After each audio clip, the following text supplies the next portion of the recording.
BC ప్రజలారా, మిమ్మల్ని తప్పుదో పట్టించడానికి, మిమ్మల్ని మైండ్ డైవర్ట్ చేయడానికి పనిచేస్తూ ఉంటారు. ఎట్టి పరిస్థితుల్లో వాళ్ళ సోపతి పోకండి.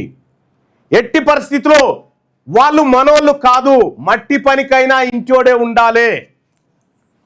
BC is BC.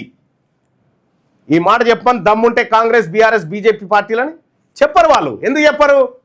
పార్టీలు వాళ్ళే కాబట్టి మాది బీసీ పార్టీ అని చెప్పమన్నా చూద్దాం.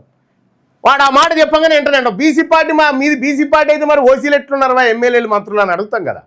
అగో అట్లా అన్నట్టు చాలా జాగ్రత్తగా బీసీలకు సంబంధం లేని వ్యక్తులు దీంట్లో జొరబడి ఈ ఉద్యమాన్ని నీరుగార్చడానికి ప్రయత్నం చేస్తారు. తస్మాత్ జాగ్రత్తగా ఉండాలి ప్రజలారా. అలాగే త్వరలో మొత్తం తెలంగాణ రాష్ట్రం అంతా బీసీ ఉద్యమాన్ని ప్రారంభించబోతా ఉన్నాం.